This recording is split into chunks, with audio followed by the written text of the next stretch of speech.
Oke, terima kasih Mbak Fitra sudah melaporkan.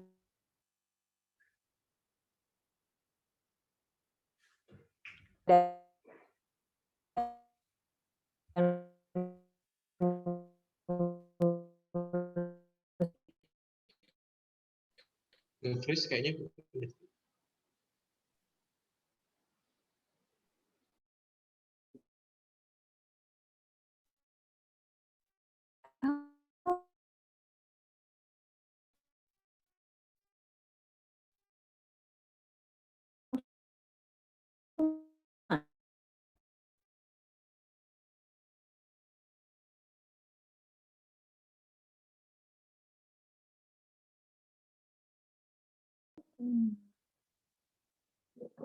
Wah, keren kita ya. Ya, sepertinya terkendala masalah jaring. Iya nih, kita kayak di kutub barusan nge-freeze semua. Halo? Iya, Bu. Iya, Bu. Lagi, maaf ya. Bukan kemauan kami ini. Kami sudah berusaha ada di kantor, ternyata kita berjamaah nih jaringannya bareng-bareng. Semoga tidak menyurutkan semangat kita ya. Semangat pagi. Pagi. Salam Latsar. Disiplin. Oke, luar biasa. Ya, inilah romantikanya ya, teman-teman. Kita belajar dengan daring, tatap maya. Ini bukan kuasa kita ini dengan jaringan seperti ini ya. Mudah-mudahan di teman-teman ini jaringannya sudah bagus semuanya ya. Seperti itu. Saya belum dengar nih yel-yelnya ya. Apakah tidak dilantunkan untuk di awal? Masih ingat tidak yel-yelnya? Masih, Ibu. Masih, Bu. Aduh. Coba sepenggal terakhir saja ya. Yang LIPI ya, seperti itu. Coba. Untuk slogan LIPI-nya? Ya. Ya, oke. Saya pimpin ya, Bu. Silakan. Teman-teman di-unmute semua. LIPI. Integritas. Ya. Oke. Luar biasa. Oke, teman-teman. Kita sudah ini belum? Teman-teman sudah kolakan itu bahasa Indonesianya apa sih? Hormon dopamin sudah belum? Ayo, kita sudah ini belum? Kolakan hormon dopamin belum? Nah, resepnya apa nih, teman-teman? Senyum, 2 cm ke kanan, 2 cm ke kiri, 10 detik. Masih ingat? Nah, coba. Yuk, 2 cm ke kanan, 2 cm ke kiri, 3 detik. Kita menengadah, 2 detik ke kanan, kita beri senyuman terbaik ke kanan kita, 2 detik ke kiri, dan 3 detik di layar kita. Ya, kita sembari bersyukur bahwasanya kita diberi sehat, sehingga kita bisa tetap belajar. Oke, kita mulai. Yuk, senyum 2 cm ke kiri dan 2 cm ke kanan. Kita mulai dengan 3 detik di atas, ke atas. 1, 2, 3, ke kanan, 1, 2, ke kiri, 1, 2, ke depan, 1, 2, 3. Oke ya, mudah-mudahan ada yang tidak merasa bahagia, ada yang belum merasa bahagia, ada tidak? Nah, berarti senyumnya kurang lama ya. Oke, teman-teman.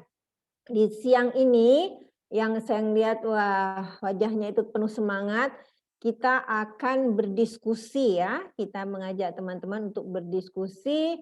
Kemarin sudah menyelesaikan agenda 1, kita akan belajar untuk agenda 2. Nah, siapa yang mendampingi teman-teman untuk belajar di agenda 2 ini? Kami ada bertim. Yang pertama tentunya saya, Yesi Rosalita. Untuk yang kedua, mangga memperkenalkan diri Mas Furkon, silakan. Nama saya Muhammad Nurul Furkon. biasa dipanggil Furkon. Saya teman Mbak Yetvi, kami sama-sama IDA Iswara di Puspindiklat. Terima kasih Mbak. Oke, silahkan dilanjutkan dengan Mas Yunus. Ya, semangat pagi. Pagi.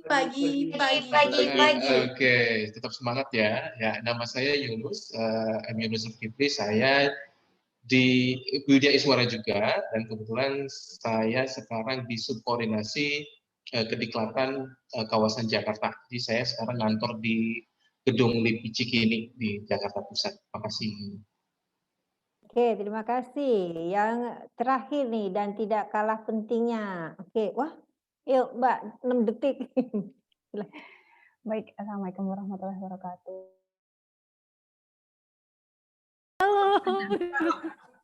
Ada apa ini? Ada apa ya? Bapak mohon Ada yang Oke, Masalah teknis kayaknya Bu ya, ini. dilanjut ya. Betul. Ya. Baik, saya izin melanjutkan ya. Nama saya Rizka Rahmaida, biasa dipanggil Rizka. Kemarin sudah bertemu dengan teman-teman pada saat pembinaan sikap perilaku. Saya di sini membantu tim pengajar dalam agenda 1 ini. Terima kasih. Oke, terima kasih Mbak Rizka. Nah, teman-teman, jadi pada latsar ini tidak hanya kemampuan atau kompetensi akademis saja dari teman-teman yang akan dinilai. Sikap perilaku itu juga merupakan nilai yang tinggi. Makanya kami bertim di sini ada Mbak Rizka, beliau fokus nih akan melihat kedisiplinan teman-teman, antusias teman-teman yang memang sudah merupakan komponen penilaian. Oke, teman-teman, saya izin mau untuk share screen ya. Kita untuk mulai. Nah, inilah kami. Kami berempat ya. Kami sengaja seperti ini supaya tidak terkesan wah LIPI mah kaku dan sebagainya ya. Kita meskipun fasilitator, kita juga boleh dong ya gaya ya. Seperti itu. Oke. Nah, apapun saat kita melangkah, pasti yang ada di benak kita yang pertama apa teman-teman? Pasti begin with the end in mind. Nah, apa sih tujuannya? Nah, itulah yang mendasari kita tahu kita mau arah kemana, kita mau ngapain. Nah, demikian juga dalam setiap pembelajaran. Nah, ini kenapa ini selalu saya berikan di depan supaya kita paham nih ya. Apa sih maunya kita? Nah, seperti itu ya teman-teman. Oke, teman-teman, untuk mengisi apa harapan teman-teman setelah mengikuti agenda ini, silakan teman-teman menggunakan device yang berbeda. Kalau Zoom-nya misalkan di laptop, ini dipakai di HP, silakan buka menti.com dengan ID-nya seperti ini. Ya, 98248324. Ya, ini akan saya stop share dulu. Ya, saya akan sharekan menti.com-nya.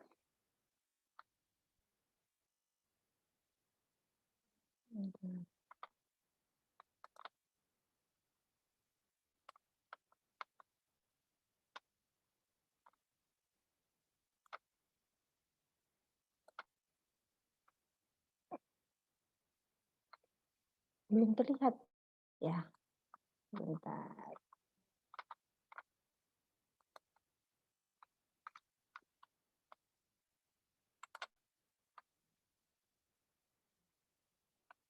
Nah, nanti teman-teman kalau sudah lihat, sudah login semua teman-teman di Mentinya? Sudah ya? Di HP yang beda ya? Oke.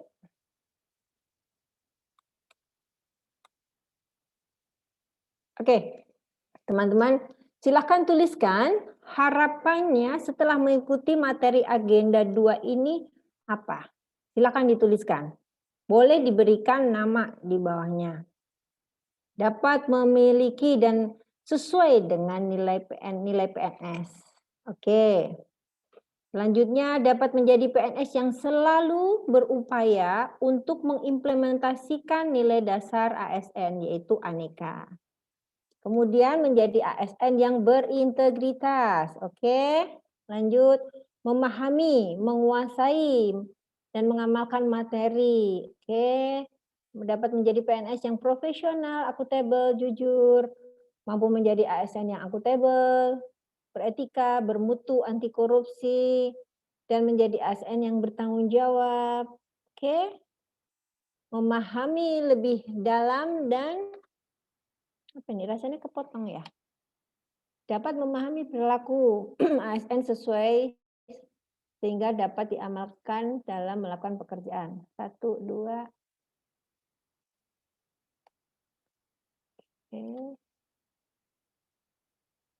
Oke, udah 10 ya.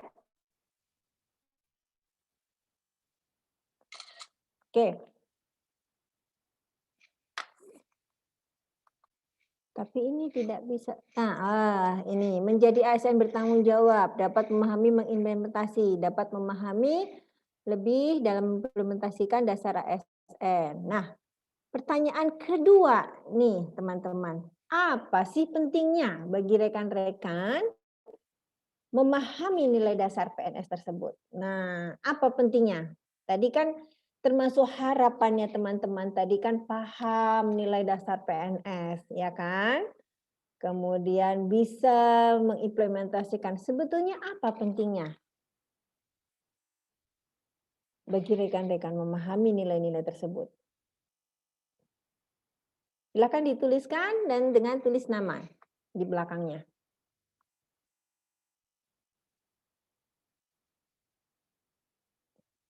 Oke.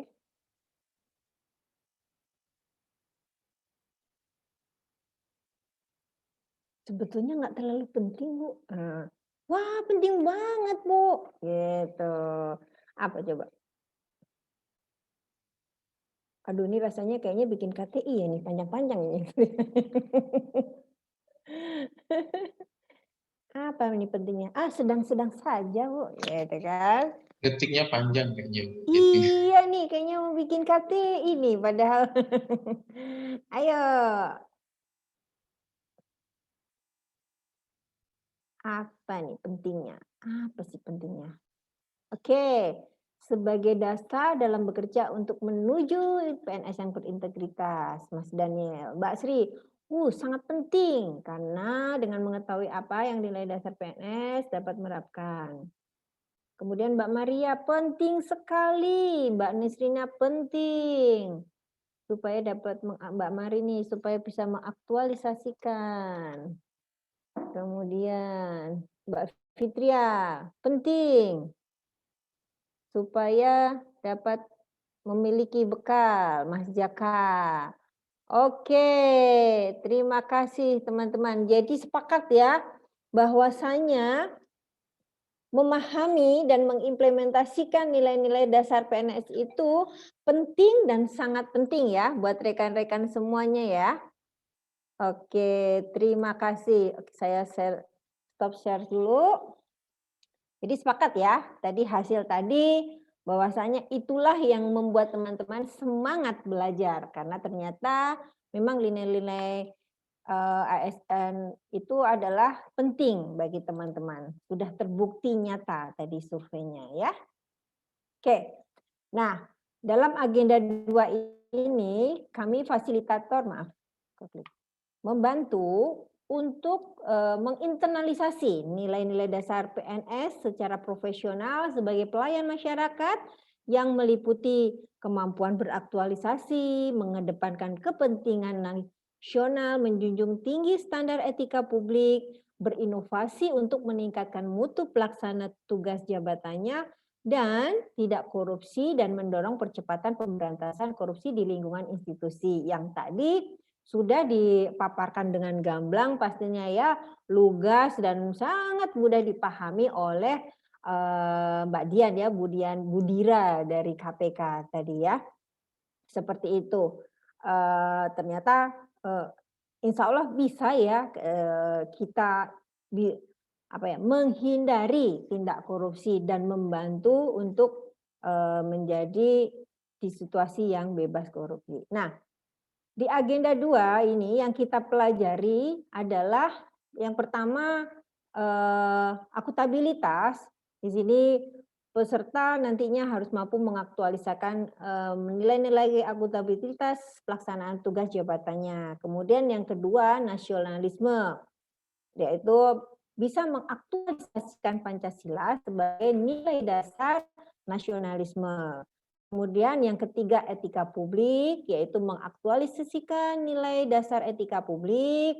Yang keempat adalah komitmen mutu. Di sini PNS mampu mengaktualisasikan tindakan menghargai efektivitas, efisien, inovasi, dan kinerja yang berorientasi mutu dalam penyelenggaraan pemerintahan. Dan yang terakhir adalah anti korupsi. Di sini mampu mengaktualisasikan sikap perilaku yang amanah, jujur, serta mampu mencegah terjadinya korupsi di lingkungannya. Ya, insya Allah ini teman-teman yang hebat dan luar biasa yang bisa diterima di LIPI ini, insya Allah nantinya bisa mengaktualisasikan dari 5 nilai-nilai ASN ini, karena ini merupakan hal yang penting dan sangat penting ya. Tadi kita sudah komit. Nah, di sesi sinkronus yang pertama ini, agenda kita pada hari ini, kita akan penguatan di materi akuntabilitas dan nasionalisme ya teman-teman.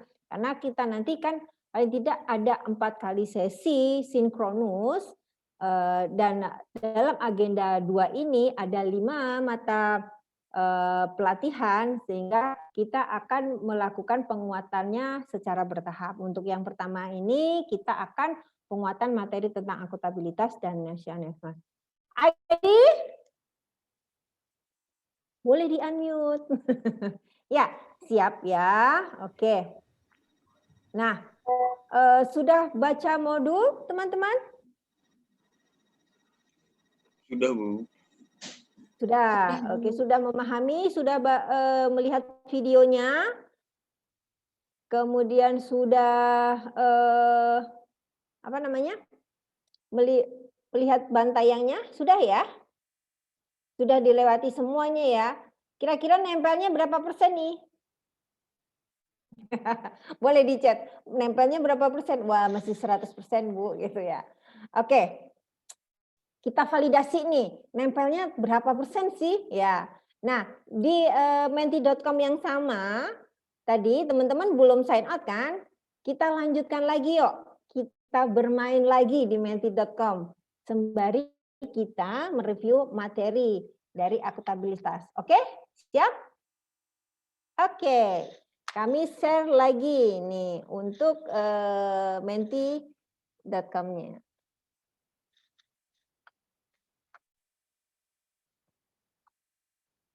Oke.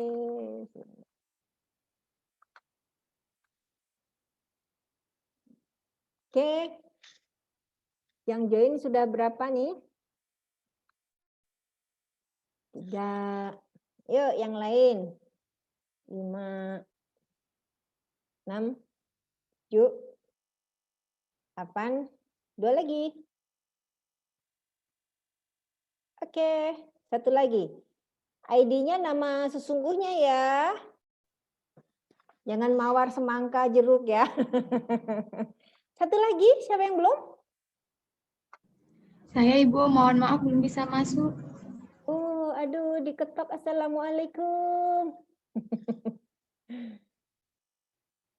Oke, boleh kita tunggu sebentar ya. Gimana kita tunggu? Masih ada kendala Mbak Rista? Sepertinya kendala di jaringan, Bu. Oke, kalau begitu supaya tetap bisa berkontribusi, Mbak Rita boleh jawab di chat ya, chat ya, kalau teman-teman lewat menti.com. Oke? Gak apa-apa ya teman-teman ya. Karena nanti kalau kita kalau nanti Mbak Rita bisa masuk, enggak langsung bergabung. Oke. Alhamdulillah bisa masuk ya. Kita mulai. Yang pertama, Ya, dalam konsep akutabilitas ada 5 tingkatan akutabilitas dengan urutan sebagai berikut. Nah, ini dasar nih ya. Tingkatan akutabilitas. Urutannya seperti apa yang tepat? Ini adalah dasar dari akutabilitas. Sebelum kita belajar lebih lanjut lagi. 3, 2, 1. Ya, waktunya habis ya. Oke, alhamdulillah 50% ternyata masih betul, masih inget banget ini ya. Oke, ini boleh nih yang komen, yang jawab nih yang satu ini ya, yang C. Boleh komen? Kira-kira? Halo? Hai. Oke. Kalau begitu salah satu yang jawab yang benar deh, silahkan komen dan bantu dijelaskan. Karena 50% teman-teman masih belum tepat ini. Nah, mungkin masih bingung bedanya personal, individu, kelompok, organisasi, dan stakeholder. Jadi dalam konsep akutabilitas itu betul, yaitu katanya kita mulai dari personal, yaitu diri kita, personality kita. Tadi kalau di korupsi kan berarti apa? Ada tindak korupsi, ada tindakan koruptif. Nah, berarti tindakan koruptif ini berarti kan berawal dari personal diri kita. Demikian juga dengan akutabilitas. Itu berarti kan berdasar diri kita, pribadi kita, kemudian individu kita. Kalau individu kita dengan lingkungan kita, dan seterusnya lebih luas lagi akhirnya dengan stakeholder. Oke, kita lanjut ya. Oke.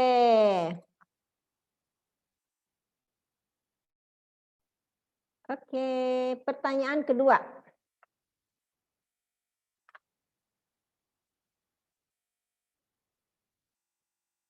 Berikut adalah langkah-langkah yang harus dilakukan dalam menciptakan framework akutabilitas, kecuali.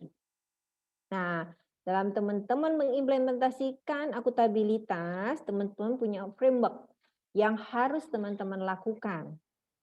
Nah, ini adalah framework tersebut, kecuali yang mana yang bukan? Yuk.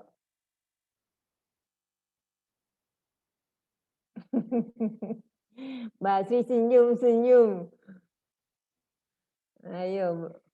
Oke, wah, keren. 60% nih ya, meningkat luar biasa memang teman-teman ini pembelajar. Ya, betul. Yang bukan itu menentukan susunan tim yang akan terlibat dan bertanggung jawab, itu bukan merupakan langkah dari kita menciptakan framework tersebut, ya. Yang lain itu menentukan tujuan, rencana yang akan dilakukan, kemudian implementasi mentoring, dan evaluasi untuk perbaikan itu pasti. Tetapi ini mah ada 3 yang jawab. Berikan evaluasi dan masukan perbaikan ini. Mohon ada yang komen ini. Siapa ini yang harus bertanggung jawab ini? Ada yang mau komentar? Silahkan. Apa yang ada di pikirannya, kok evaluasi dan masukan untuk perbaikan itu bukan merupakan framework dari akutabilitas? Ada yang komen? Halo? Wah, kagak ada yang ngaku. Siapa ya? Kita intip loh yang jawab. Wah, ketahuan deh. Siapa ya juaranya? Oke. Nah, berarti 2 di antara yang tadi masih salah-salah, ada 2 nih, Arjuna nih, Mas Cahaya dan Mas Daniel ya. Gitu, Mbak Fitria masih nih, tidak apa-apa.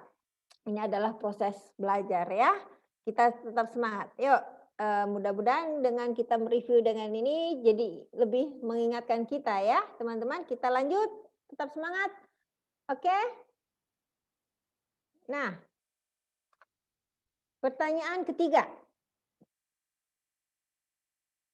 Konflik kepentingan merupakan situasi yang timbul di mana tugas publik dan kepentingan pribadi bertentangan.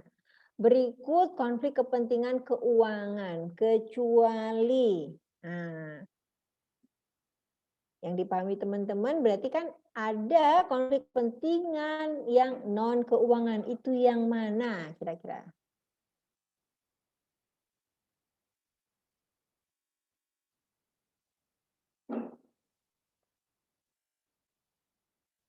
Oke, waktu habis. Ya, yang jawab 6, yang 4 kemana? Yang jawab cuma 2. Yang betul, yang 4 kemana nih? Ayo Udah dah. habis Ayo. waktu. Habis waktu. Habis waktu. Ya, padahal kemarin kita uji coba kita udah tambahkan ini waktunya 30 detik. Oke.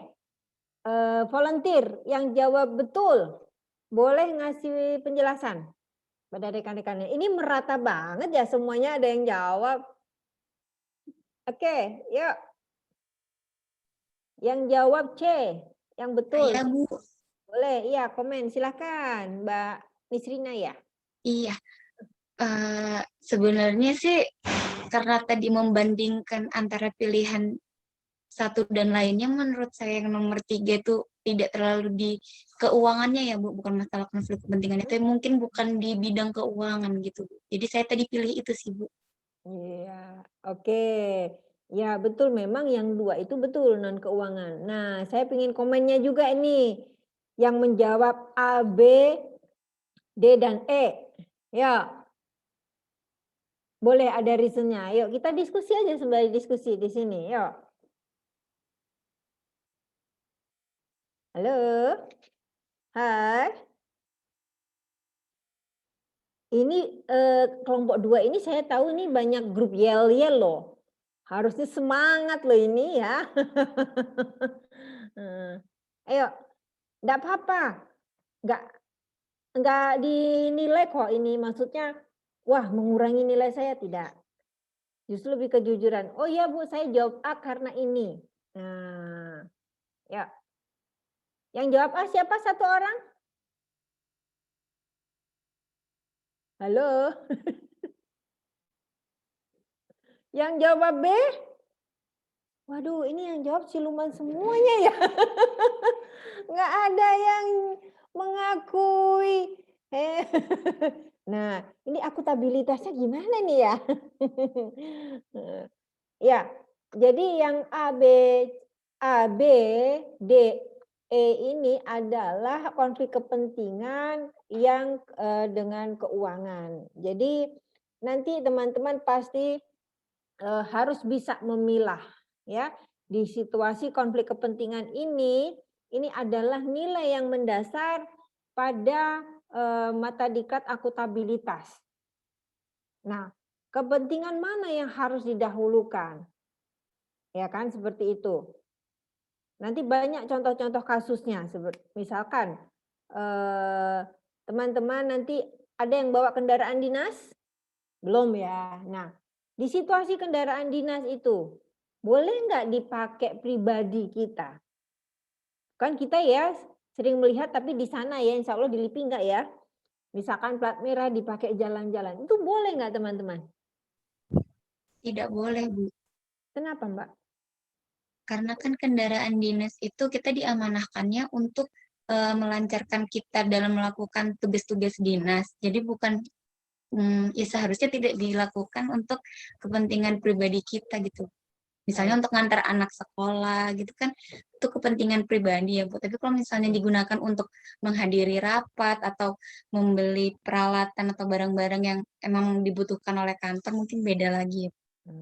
Idealnya waktu nganterin anak pakai kendaraan sendiri gitu ya Mbak ya? Iya. Oke. Nah, pada di situasi yang sangat sulit ini, misalkan ini, seandainya mobil tersebut ya malam hari kondisi keluarganya sakit parah dan harus dibawa ke rumah sakit. Adanya hanya kendaraan dinas. Itu boleh nggak kira-kira? Kalau menurut saya boleh Bu, karena itu adalah keadaan yang emergensi di luar keadaan dalam kondisi biasa. Iya. Oke. Ada yang berpendapat yang lain, teman-teman? Atau sepakat dengan Mbak Nisrina semuanya? Sepakat dengan Mbak Nisrina, Bu. Oke. Sepakat, Bu, Iya. asal dengan izin ya, Bu. Ya, betul sekali. Ya, jadi memang ada rule yang harus kita taati, tapi ada di situasional yang memang seperti tadi dicontohkan, hal yang urgent yang menyangkut dengan kesehatan, dengan nyawa dan kebetulan sekali itu mobil tidak waktu jam dinas dan bisa tidak mengganggu mobilitas kedinasan dengan izin pastinya, nah itu dibolehkan. Nah seperti itu ya. Jadi nanti teman-teman baca akan menemui situasi-situasi di mana kita harus benar-benar bisa memilah, karena konflik kepentingan ini sendiri akan nempel di diri kita. Ya, oke kita lanjut ya untuk masalah konflik kepentingan ini. Nah, nanti tinggal teman-teman membedakan ini keuangan atau non keuangan. Nah, seperti itu ya. Oke. Ini siapa ya yang memimpin? Masih. Oke, Mbak Nisrina dan Mbak Sri yang menjawab tepat, tapi belum melampaui Mbak Fitri. Oke. Mas Cahaya sama Mas Daniel ada kendala? Masih anteng-anteng aja nih ya ngawal para Sri Kandi. Oke, kita lanjut ya. Pertanyaan keempat. Dereng. Selain konflik kepentingan, penerapan akuntabilitas juga terdapat pada ranah atau kasus berikut kecuali. Nah, tadi kalau kita bicara konflik kepentingan, itu kita bicara akuntabilitas dalam suatu konteks. Nah, konteks yang lain apakah akuntabilitas itu diterapkan? Oke. Yeay,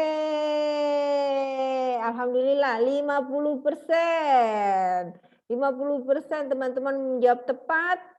1 belum tepat, yang 4 kemana ini? Jaringan lemot, Bu. Mohon maaf, Bu. Oh, Nggak gitu. stabil. Oke. Boleh jawabnya pakai chat. Oh iya. Boleh, ya.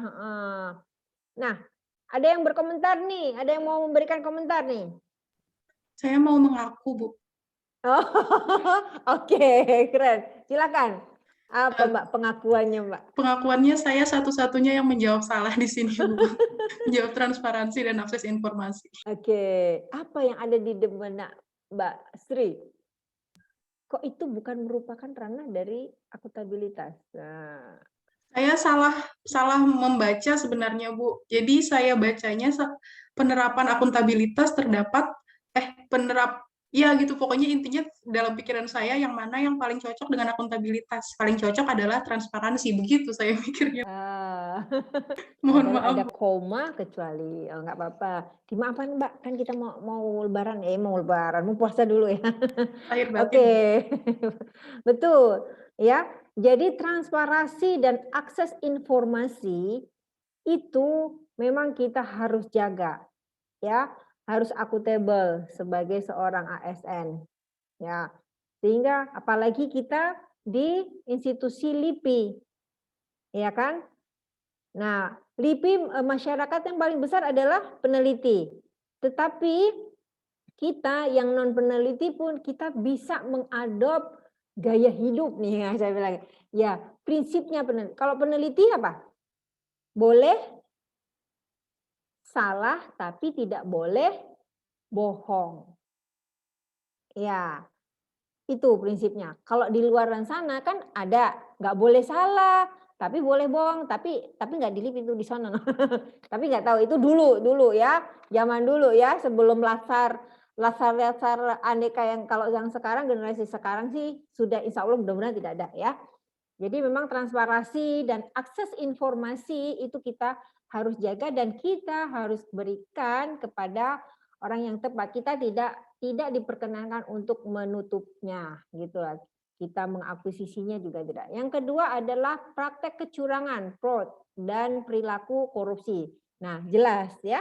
Ini terkait dengan mata diklat atau paparan yang barusan kita dengar tadi. Tindak kecurangan dan perilaku korupsi itu juga merupakan hal yang tidak akuntabel. Jadi kita harus hindarkan. Kemudian penggunaan sumber daya milik negara. Nah, baik tadi misalkan tadi kendaraan dinas atau misalkan kertas atau SDM yang lain, listrik dan sebagainya, ya kan? Kita misalkan buka usaha kecil-kecilan, kita pakai listrik kantor nih, misalkan seperti itu. Nah, itu sudah mencerminkan perilaku yang menyalahi dari penggunaan sumber daya milik negara. Jadi kita harus sebagai ASN yang tadi sudah berkomit untuk menjaga nilai-nilai dari nilai-nilai ASN di Aneka itu, kita wajib menggunakan sumber daya milik negara itu untuk kepentingan negara, kepentingan tugas-tugas kita. Nah, kemudian menyimpan dan menggunakan data serta informasi. Nah, itu harus jelas, harus tepat, harus reliable. Nah, itu tadi kan. Jadi kita boleh salah, tapi tidak boleh bohong. Ya, kayak tadi teman-teman jawab salah, tidak apa-apa. Tapi kita jujur mengakui kesalahan kita, gitu kan? Karena itu proses belajar. Tetapi kita harus memberikan suatu informasi yang benar. Lebih baik lagi benar dan jujur. Nah, itu yang paling bagus. Nah, ini pemanfaatan kompetensi sumber daya manusia ini bukan merupakan ranah dari akuntabilitas, ya. Jadi tidak ada konteks akuntabilitas di dalam hal pemanfaatan kompetensi sumber daya manusia. Oke, bisa dipahami teman-teman? Nanti kalau mau ada diskusi langsung enggak, ya? Oke. Oke, kita lanjut di review yang terakhir, pertanyaan terakhir ini.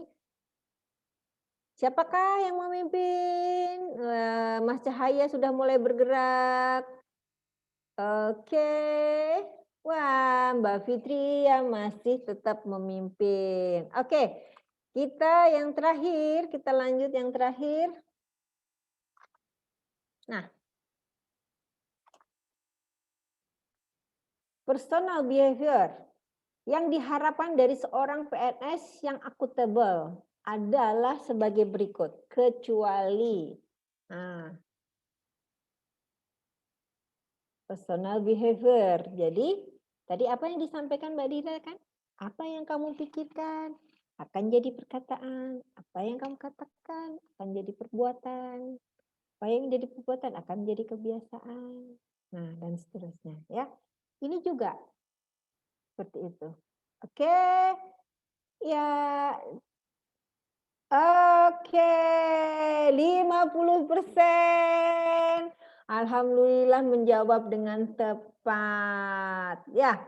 Nah, boleh komen ini yang jawab ABC, boleh komen. Yuk. Wah, ini pertanyaan terakhir semua jawab, keren. Ya. Yuk, yang belum komen nih, Yang jawab ABC. Apa ininya? Saya jawab C, Bu. Oke, boleh. Kenapa Mas Cahaya jawab C? Belum selesai baca jawabannya, Bu. Takut waktunya selesai, akhirnya saya pilih. Oke, jadi memberlakukan masyarakat kolega dengan hormat, sopan, jujur, dan adil. Ya, oke. Yang lainnya, apakah alasannya sama? Udah buru-buru daripada nggak jawab? Sama seperti Mas Cahaya, Ibu. Oh. Alasannya saya menjawab A. Belum selesai juga bacanya tadi. Oke. Jadi 30 detik masih kurang ya. Nah, teman-teman ini kita mereview lagi. Jadi yang utama kita akan menginternalisasi nilai akuntabilitas ini. Nah, personal behavior seperti apa yang harus kita punyai? Ya, yang pertama kita bertindak sesuai dengan persyaratan legislatif. Jadi karena kita sudah berikrar menjadi abdi negara sebagai PNS, pastinya kehidupan kita diatur oleh undang-undang, diatur oleh peraturan. Nah, kita harus patuh untuk itu. Ya, sebagai dasar kita melangkah, sebagai dasar kita bertindak, itu menjadikan personal behavior kita yang pertama. Kemudian yang kedua, tidak mengganggu, tidak menindas, tidak mendiskriminatif terhadap rekan kerja dan masyarakat. Jelas, ini saya yakinlah teman-teman ini mungkin ini ya memahaminya ya. Memahami, menjawab, ada yang menjawab dua ini, tapi saya yakin maksudnya itu tidak mengganggu itu, iya betul, kita tidak boleh mengganggu, bukan berarti yang jawab dua ini maunya iseng ya. Apakah benar nih orangnya usil ini yang jawab yang B ini. Tidak mengganggu, jadi kita tidak boleh mengganggu. Karena apa? Kita dalam bekerja itu kan selalu tim, ya kan? Jadi itu sudah sewajarnya dalam bersosialisasi pasti kita tidak mau juga diganggu, tidak mau juga ditindas, sehingga itu menjadi personal behavior. Personal behavior yang berikutnya adalah memperlakukan masyarakat dan kolega dengan hormat, sopan, jujur, dan adil. Nah, berarti sikap kita, kalau yang B tadi adalah sikap kita kepada lingkungan rekan kerja kita atau institusi kita. Nah, sedangkan yang C ini kita kepada masyarakat. Nah, ini teman-teman saya tanya lagi, sudah siap jadi ASN PNS? Pertanyaannya, sudah siap? Halo, sudah siap? Kok senyum aja? Maknanya apa? Berarti kita harus, kalau sudah siap, kita harus siap menjadi pelayan publik. Nah, sikap kita seperti apa ke pelayan publik? Nah, kita harus bisa memperlakukan masyarakat dengan kolega itu harus dengan hormat, sopan, jujur, dan adil karena mereka adalah customer kita. Mereka adalah tuan kita. Seperti itu ya. Jangan dibalik ya teman-teman ya. Dan berikutnya membuat keputusan yang adil, tidak memihak dan segera memberikan informasi sesuai dengan undang-undang, kebijakan serta prosedur. Nah, ini pembuatan keputusan. Nanti entah 1, 2 tahun, 3 tahun berikutnya kan kita tidak tahu, teman-teman bisa menjadi koordinator, bisa menjadi struktural. Nah, personal behavior seperti ini yang harus diterapkan. Oke, teman-teman. Oke. Nah, ini harus diingat ya, teman-teman, personal behavior itu karena itu akan menjadi ini kita. Apa namanya? Menjadi warna diri kita. Oke, terima kasih atas reviewnya. Nah, jadi pada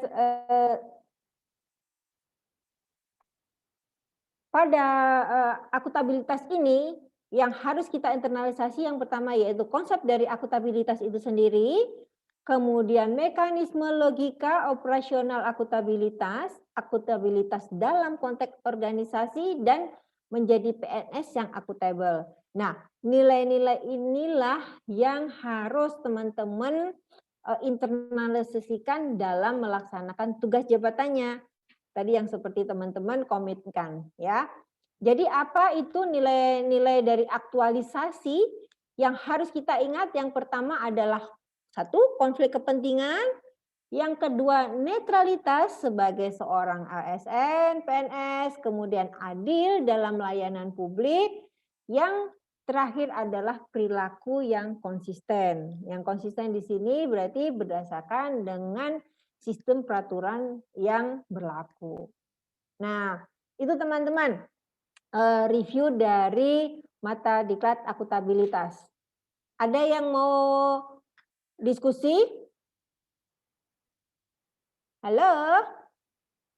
Hai. Pas. Pas. Semoga sudah bisa memahami ya teman-teman. Oke, kalau ini kita lanjutkan ke penguatan di materi berikutnya.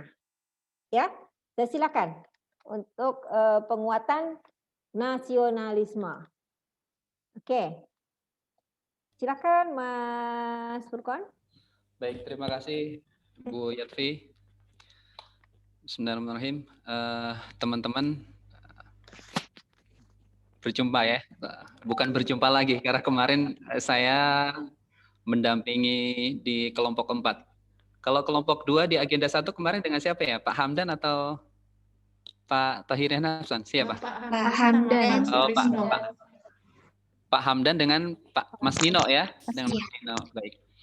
Baik teman-teman semuanya, pada kesempatan yang kedua ini kita di penguatan materi nasionalisme. Nanti kita akan banyak cerita aja ya, banyak cerita, kita akan banyak ngobrol, kemudian akan banyak diskusi karena saya yakin teman-teman di sesi MOOC juga telah menyelesaikan pembelajaran dalam konteks di kognitif pertama dan kedua. Jadi dari sisi pemahaman saya yakin teman-teman juga sudah membaca seluruh modul ya. Sudah dibaca ya semua modul aneka ya?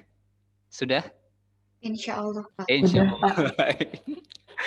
Ya, karena pasti ketika berlanjut di sesi e-learning ini pasti teman-teman juga sudah menyelesaikan evaluasinya. Cuman kadangkala. Nah, saya kan pernah muda juga seperti teman-teman ya. Jadi kalau pas kita mengikuti ujian secara online, apalagi kita diberikan waktu, nah kemudian diberikan kesempatan untuk belajar secara mandiri, kadangkala untuk mencari jawaban itu mudah. Nah, jadi layar kita buka 2 ya, kemudian 1 ini nggak ngajarin nakal ya, cuman biasanya teman-teman saya yakin ada yang seperti itu juga ya. Harusnya modul dibaca semuanya tapi modul nggak dibaca ya. Jadi layar dibagi menjadi 2, 1 pertanyaan, yang 1 modulnya. Nah, begitu membaca pertanyaan, wah kata kuncinya apa ini? Nasionalisme. Nah, kemudian kontrol F ya. Gitu. Biasanya langsung ketemu seperti itu. Begitu nggak kemarin teman-teman? Enggak, ya. Enggak ya. Baik, nggak masalah sebenarnya ya, nggak masalah ya. Karena kan memang tidak ada peraturan, karena kan memang nggak ada aturan itu. Makanya kalau di dalam studi studi academic dishonesty, misalkan dalam studi academic dishonesty itu kan penelitiannya kan hasilnya beda-beda, macam-macam. Kadangkala kecenderungan orang melakukan academic dishonesty di pembelajaran e-learning itu lebih tinggi dibandingkan dengan pembelajaran tatap muka. Tetapi juga kecenderungannya malah menurun. Karena apa? Karena peraturannya kan lebih loose ya. Peraturannya dia lebih longgar dibandingkan kalau misalkan kita pembelajaran tatap muka. Tatap muka misalkan hanya disediakan soal, kemudian nggak boleh bawa HP, gadget dan sebagainya. Modul juga nggak diperbolehkan. Baik. Nah, konteks kita nanti ke depan, teman-teman harapannya adalah di e-learning ini memang nanti teman-teman lebih ke internalisasi ya. Jadi lebih ke internalisasi. Harapannya teman-teman sudah menyelesaikan di pemahaman ya. Tadi juga sudah diperkuat oleh Mbak Yatvi di akuntabilitas, kemudian nanti di sesi ini nanti di nasionalisme. Nah, sebenarnya ada satu video di akun LMS teman-teman semuanya. Udah ditonton belum? Sudah? Ada yang sudah nonton? Raise hand kalau yang sudah nonton. Atau belum tahu ada video apa di LMS-nya? Oh, ini kalau dilihat dari ekspresi wajah teman-teman yang polos, kemudian kira-kira ini apa yang disampaikan Pak Furqon ini ya, ngomong tentang apa, ini video apa, ini kayaknya belum ini ya, belum lihat di LMS-nya, belum. Nah gitu ya. Nah ini berarti catatan ya buat teman-teman ya, catatan ya. Jadi di akun Kolabjar teman-teman nanti juga perlu aware ya. Dulu saya masih ingat ya. Pada saat saya kuliah pada saat kuliah itu dulu senior saya mengatakan begini, Furqon, kamu kalau jadi mahasiswa itu harus banyak baca ya, banyak baca bukan hanya di buku tetapi juga di pengumuman. Nah, nanti ketika teman-teman bekerja sebagai PNS di LIPI, nanti juga harus banyak proaktif mencari berita ya, apalagi nanti kalau terkait dengan kenaikan pangkat, fungsional dan sebagainya. Nah, itu nanti memang harus lebih mandiri. Makanya nanti harapannya ya nanti teman-teman lebih aware dengan isi yang ada di Collabjar-nya. Karena di Collabjar itu sebenarnya selain penugasan, itu juga ada link materi. Nah, materinya itu ada video, salah satunya adalah link YouTube yang dicantumkan. Jadi belum ada semuanya, nggak ada yang melihat videonya? Boleh dibuka. Bapak, saya mau pengakuan. Oh iya. Belum, Pak. Belum ya. Biasanya saya buka setelah pelajaran sinkronusnya, Pak. Oh iya. Karena Bapak sebenarnya ya, tadi. Iya, gimana siapa Tadi ini? saya. Mbak Ristandani, silakan. Gimana Mbak Ristandani? Saya udah buka. Iya. Freeze ya, kayak di tempat kita apa di Mbak Dani kayaknya Mbak dari Dani tadi ya? sinyalnya agak. Oh ya. Iya. Udah sempat buka ya Mbak Dani? Rista, Bapak. Oh Mbak Rista. Udah sempat buka. Terus kan tadi ada iklannya, terus saya close, nggak jadi nonton. Baik, lumayan lah paling nggak ada yang sudah sempat buka ya, Baik, saya skip aja. Nah, nanti teman-teman bisa melihat. Nah, konteks kita kan tentang nasionalisme ya. Nah, sebelum nanti kita lanjut ke pembahasan video itu, membahas tentang nasionalisme kan akan sangat luas konteksnya ya. Saya yakin kemarin Pak Hamdan juga sudah panjang lebar beliau membahas tentang sejarah, kemudian mungkin juga beliau membahas tentang Pancasila dan sebagainya. Nah, menurut teman-teman,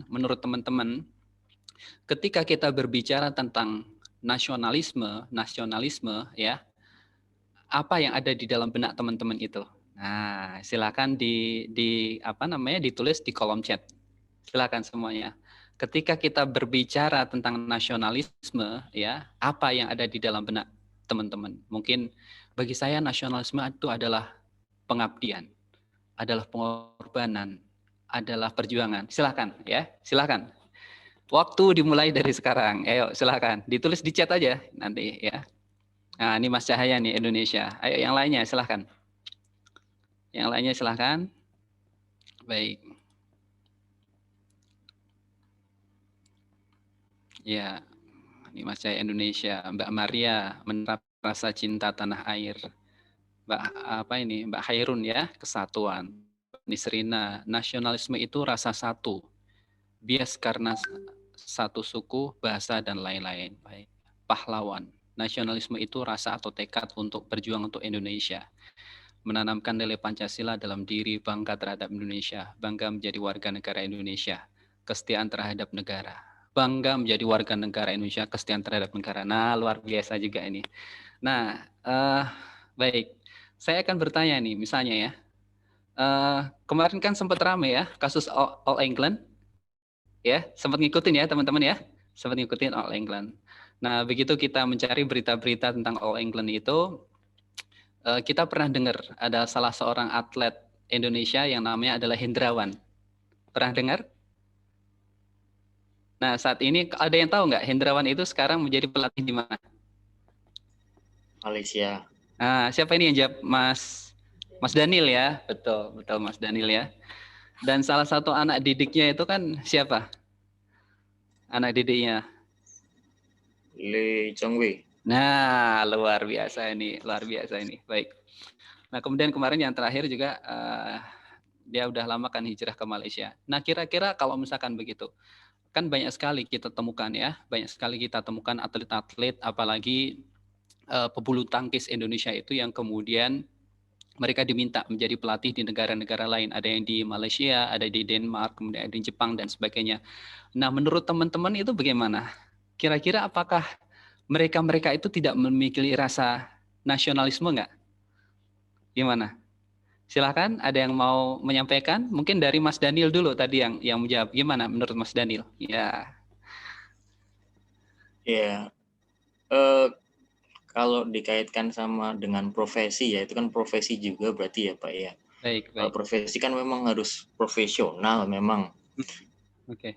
Kalaupun ya memang ada, maksud saya kalaupun di Indonesia memang dia tidak bisa dapat pekerjaan dan ada pekerjaan di tempat lain yang karena memang dia kan butuh untuk mencukupi kebutuhan seharian juga ya Pak ya. Ya maksudnya tidak bisa dibenturkan dengan nasionalisme juga seperti itu Pak. Oke, baik. Itu dari Mas Daniel ya.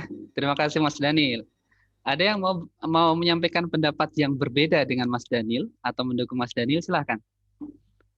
Mas Cahaya nih kayak udah buka. Silakan Mas Cahaya. Ya, kalau menurut saya, kalau kasus yang kenapa jadi partai di luar negeri itu nggak bisa disangkut pautkan sama nasionalisme, Pak. Karena kan itu udah urusan perut, Pak, ya. Udah urusan keluarga, udah urusan kehidupan selanjutnya. Mungkin dari yang pindah seperti Hendrawan ataupun Reksi, Pak, ya, yang jadi partai di luar negeri itu mungkin bisa udah mencoba berkontribusi untuk Indonesia, tetapi tidak bisa ikut dalam timnya. Kalau udah urusan perut, mungkin nggak bisa Pak, urusannya sama nasionalisme. Ya. Baik, menarik ini. Kalau sudah urusan perut, nah itu nggak bisa dikaitkan dengan nasionalisme. Hampir sama dengan tadi Mas Daniel ya, dengan profesi, profesional dan sebagainya. Terima kasih ini Mas Daniel dan Mas Cahaya.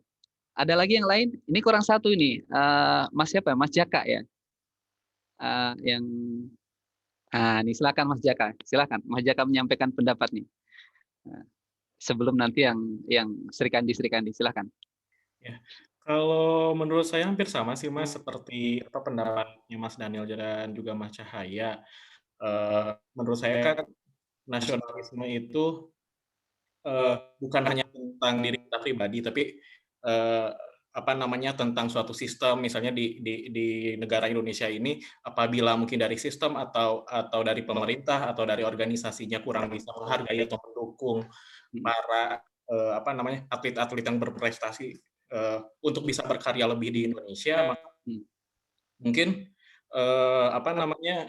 balik lagi pada urusan perut ya, mungkin lebih memilih untuk bekerja di luar negeri, tapi saya yakin juga mereka tetap mempunyai nilai nasionalismenya dalam dirinya gitu Pak.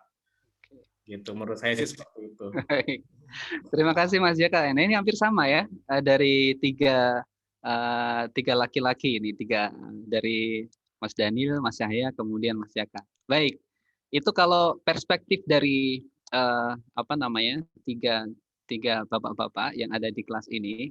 Saya tidak ingin mengkaitkan itu dengan gender ya, atau dengan tugas seorang laki-laki itu sebagai pencari nafkah utama, sehingga nanti kalau misalkan tadi kan konteksnya tentang profesi, perut dan sebagainya, pasti sisi diskursus yang disampaikan, argumentasi yang disampaikan mungkin agak berbeda dengan ibu-ibu. Nah, silakan nih. Saya ingin mendengarkan dari kelompok ibu-ibu ini begini, bagaimana dengan tadi nasionalisme. Mbak Marini sudah resen, silakan Mbak Marini. Mohon di-unmute dulu, Mbak. Iya, silakan.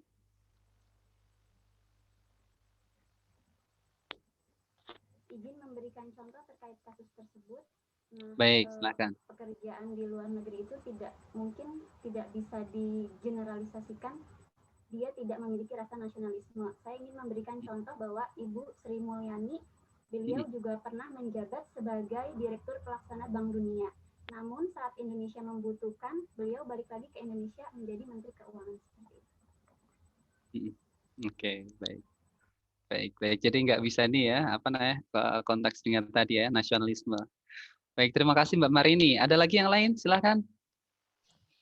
Izin Pak, menjawab, mau berpendapat. Mbak Maria, silakan. Ya, sebenarnya sepakat juga dengan yang lain Pak.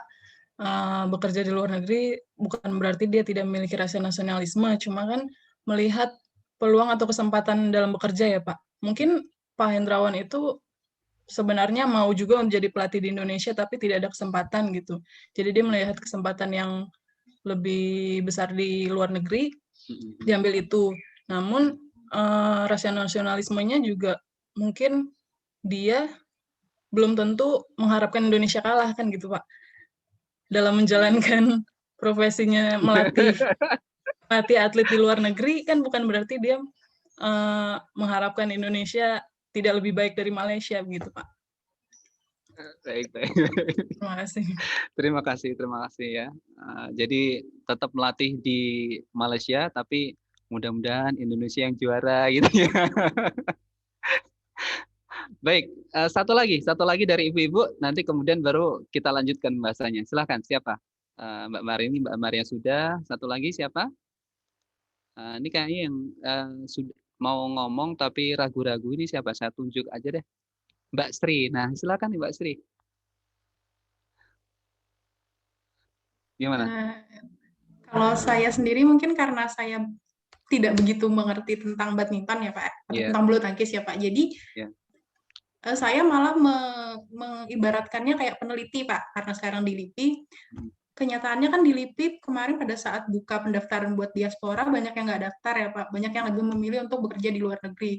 Nah, kalau dalam hal ini saya merasa maaf, tapi bukankah mereka bisa kerjanya di Indonesia aja gitu Pak? Di sini ada kesempatannya. Kalau misalnya dicari-cari pasti ada kesempatan gitu Pak. Terus untuk fasilitas dan insentif, bukankah pemerintah sudah berusaha untuk memberikan insentif dan fasilitas sebanyak mungkin gitu.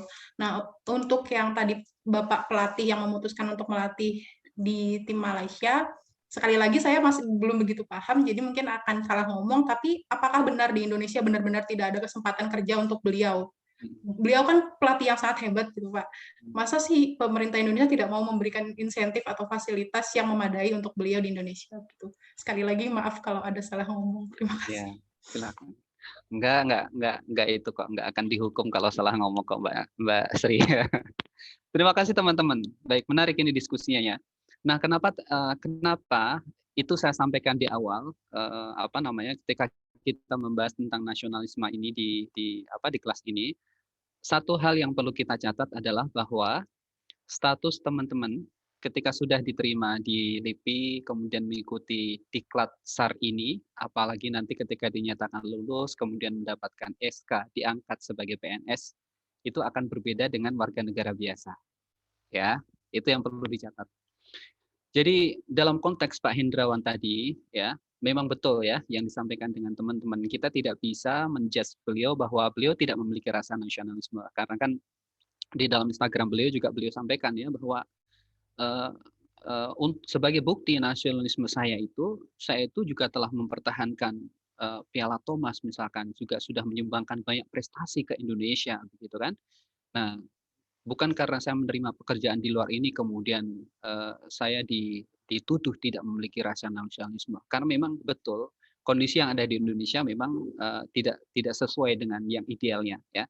Jadi kan kita tahu ya kondisi politik, terus kemudian juga kebijakan-kebijakan pemerintah dan sebagainya. Nah, kalau kita tahu bahwa kebijakan memberikan apresiasi kepada atlet-atlet berprestasi itu kan memang belum lama ini ya. Ya, terakhir yang kita lihat ya atlet voli siapa itu?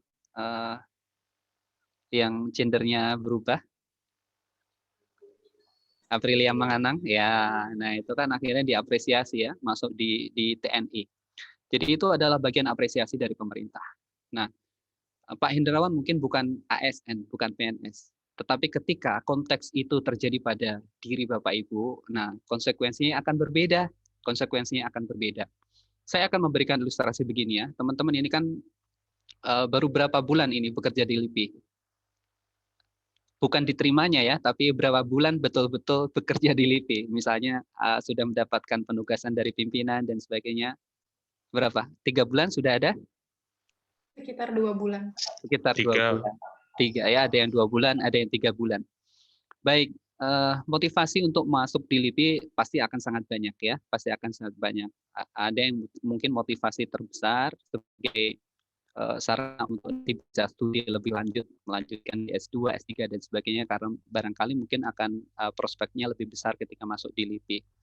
Nah, Bapak Ibu nanti teman-teman ketika bekerja setahun 2 tahun mungkin belum menemukan pergulatan batin ya yang terkait dengan konteks nasionalisme dan sebagainya. Tapi kalau kita lihat tadi ya sempat disampaikan Mbak Sri ya, misalkan peneliti, banyak peneliti kita itu yang dibajak atau terbajak ketika mereka kuliah di luar negeri ternyata tidak kembali di Indonesia. Karena tadi itu yang disampaikan Bapak-bapak ya, kalau wah Mas Furkon kalau udah urusan perut susah. Kalau sudah terkait dengan urusan profesi itu akan berat. Itu akan berat. Nah, boleh ya itu kita perbincangkan bagi mereka-mereka yang bukan ASN atau PNS. Tetapi ketika nanti teman-teman berbicara itu konteks teman-teman adalah sebagai ASN, adalah sebagai PNS, nah itu akan berbeda. Nah, maka dari sinilah kemudian kenapa salah satu mata ajar di dalam Latsar itu ada materi nasionalisme. Ya kan? Kemarin juga ada materi bela negara. Karena apa? Karena kita ini sebagai ASN memang mau tidak mau sudah terikat dengan hal seperti itu. Jadi memang status kita akan berbeda dengan warga negara biasanya. Sehingga ketika berbicara dalam konteks nasionalisme, Anda akan mendapatkan tuntutan yang lebih dibandingkan dengan yang lainnya. Nah, yang saya harapkan, yang kita harapkan bersama-sama adalah bahwa teman-teman ini nanti memiliki jiwa nasionalisme. Nah, kalau kita berbicara tentang nasionalisme itu, kalau boleh kita rangkum ya, karena pasti akan banyak definisi ya. Jadi nasionalisme itu adalah mengedepankan kepentingan bangsa dan negara di atas kepentingan pribadi atau golongan atau kelompok. Nah, ini sangat berat. Apalagi nanti kalau Bapak Ibu sudah masuk ke pembelajaran berikutnya, ada nilai-nilai dasar, kemudian ada etika dan sebagainya, nanti akan kelihatan kok. Apalagi misalkan nanti Bapak Ibu, teman-teman membaca sumpah dan janji jabatan itu akan luar biasa sekali, ya. Bahwa ternyata kita menjadi PNS itu amanah dan tanggung jawabnya itu luar biasa besar. Sehingga tidak bisa diperbandingkan dengan warga negara biasa. Nah, gitu. Jadi saya tidak akan menyimpulkan ya yang tadi ya, tetapi mudah-mudahan sih nanti dari sinilah teman-teman akan memiliki bekal ya. Saya ini udah PNS berbeda dengan teman-temannya lainnya. Sehingga kalau berbicara tentang nasionalisme, konteks kebangsaan itu pasti akan berbeda dengan teman-teman yang lainnya. Nah, tadi ya terkait dengan bela negara saya sempat singgung tadi. Nah, di dalam video itu sebenarnya adalah berkaitan dengan Komcat ya, dengan Komcat. Teman-teman pernah dengar nggak istilah komponen cadangan? Atau mungkin ya, kalau di Korea Utara itu ada apa? Ada WAMIL, wajib militer. Pernah dengar nggak? Pernah dengar ya? Kalau di Korea Selatan itu kan, di Korea Selatan kan wajib ya, wajib selama 2 tahun. Ya, wajib selama 2 tahun kalau di Korea Selatan. Nah, kalau di Korea Selatan itu wajib kenapa? Karena memang kondisi damai yang mereka terima saat ini itu dengan Korea Utara itu bukan perjanjian damai, tetapi gencatan senjata. Makanya sejarah wajib militer di Korea Selatan itu dari dinasti-dinasti zaman dulu sampai sekarang itu masih terus wajib militer. Jadi terutama bagi laki-laki. Nah, akan kita dengar nih, mungkin teman-teman ibu-ibu ini artis K-pop dan sebagainya itu kan mereka banyak yang minta agar mereka mengikuti wajib militer itu setelah 30 tahun. Akhirnya kemudian muncul kebijakan dari Presiden Korea Utara itu yang kemudian memperbolehkan artis-artis ya sekelas BTS dan sebagainya udah dapat Grammy Award itu mereka boleh mengikuti wamil di atas usia 30 tahun. Karena memang kalau karir berbicara sebagai artis itu kan usia-usia 20-an. Jadi kalau misalkan mereka wamil ternyata pas masih masa-masa lakunya, masa-masa emasnya, mereka khawatir akan kehilangan momentum. Nah, di Indonesia sendiri sempat digulirkan demikian ya. Jadi ada komponen cadangan. Jadi kita tahu bahwa komponen utama di dalam bela negara ini kan memang TNI. Nah, sehingga memang di peraturan presiden itu diterbitkan tentang komponen cadangan. Salah satunya adalah warga negara. Nah, ini sehingga memang diberikan sukarela seperti itu. Nah, kira-kira dengan kondisi demikian ya, di situ saya melihat ya bahwa PNS itu menjadi salah satu yang memang diprioritaskan untuk menjadi tenaga di dalam komponen cadangan itu. Selain juga misalkan veteran dan sebagainya juga ada juga dari komponen warga negara biasa. Nah, makanya kemudian dengan adanya hal seperti itu, nah kalau kita berbicara tentang bela negara, kemudian berbicara tentang nasionalisme, ini kan konteksnya akan berbeda ya dibandingkan dengan warga negara biasa. Nah, kira-kira ini kalau misalnya teman-teman ya, diminta oleh negara, dimobilisasi oleh negara dalam kondisi darurat nih misalkan, sebagai komponen cadangan, jawabannya kira-kira mau atau nggak mau atau bagaimana ini? Silakan nih. Saya ingin mendapatkan tanggapan ini dari teman-teman cowok-cowok dulu nih. Ada tiga orang cowok di sini ya. Anda sebagai PNS, sebagai ASN, suatu ketika misalkan ini negara meminta Anda sebagai seorang ASN ini untuk menjadi komponen cadangan sehingga ikut membela negara. Silakan. Gimana ini Mas Cahaya? Atau dari siapa dulu? Mas Cahaya, Mas Daniel, atau Mas Jaka? Izin Pak, jawab Pak. Izin menjawab Pak. Mas Dan, silakan Mas Daniel. Kalau menurut saya wajib sih ya Pak. Karena emang di kita sebagai ASN kan wajib membela negara Indonesia juga, dan menurut saya kalau memang darurat pun keadaannya di Indonesia, bukan cuma ASN, sipil pun rakyat biasa juga harusnya wajib membela negara juga, seperti itu Pak. Baik. Jadi bersedia ya Mas Daniel ya? Bersedia. Bersedia. Terima kasih. Ya. Bersedia menjadi komponen cadangan. Nah, terus kemudian suatu ketika ya ternyata ada reorganisasi di LIPI, dan tiba-tiba Mas Daniel ini dibutuhkan untuk misalkan ditugaskan ke LIPI yang ada di Ambon itu misalnya. Kira-kira bersedia nggak Mas Daniel? Bersedia Pak. Itu kan udah konsekuensi ya Pak. Iya kan udah konsekuensi di awal kan emang seperti itu ya Pak ya. Udah ditekankan seperti itu. Betul. Terima kasih. Oke, baik. Terima kasih. Kalau Mas Daniel penempatan di mana? Di BPK ini ya? Iya, di BPK, Pak. Di BPK ya. Baik. BPK Jakarta ya berarti ya? Jakarta. Baik, terima kasih. Baik, yang lainnya silakan. Ada dua cowok yang lainnya. Terima kasih Mas Daniel ya. Siapa? Mas Jaka atau Mas Cahaya dulu? Izin Pak. Silakan Mas Jaka. Gimana? Iya. Kalau menurut saya sih Pak, balik lagi pada nilai nasionalisme yang harus dimiliki oleh setiap ASN. Nah, komando cadangan ini kan merupakan salah satu bentuk pengabdian kita kepada negara Indonesia dalam hal mempertahankan keamanan gitu Pak. Nah, jadi menurut saya sebagai seorang PNS ya memang sepatutnya harus sangat siap gitu apabila kita diminta untuk menjadi komando cadangan gitu Pak. Karena kan memang tugas dalam mempertahankan keamanan bangsa ini bukan hanya tugas dari seorang PNS gitu Pak ya, tapi semua warga negara Indonesia kan harus memiliki nilai nasionalisme gitu Pak. Terima kasih Mas Jaka ya. Baik. Yang lainnya silakan Mas Cahaya. Gimana Mas Cahaya? Kalau ditanya mau apa tidak, jangankan posisi kita sebagai PNS, kalaupun menjadi rakyat biasa tetap saya mau Pak. Karena luar biasa. Kalau dari pandangan saya nasionalisme ya Indonesia itu Pak. Ketika kita sudah lihat merah putih ya udah ada bendera yang lain Pak. Kalau menurut saya sih seperti itu Pak. Terima kasih ya. Baik, aplaus untuk semuanya ya. Luar biasa. Baik, dari ibu-ibu ada yang menyampaikan? Siapa? Mungkin satu atau dua? Nah, kalau untuk ibu-ibu nanti kita di bagian belakang aja nanti Pak, di logistik aja nanti kita bagian masak-masaknya dan sebagainya begitu ya. Baik, terima kasih.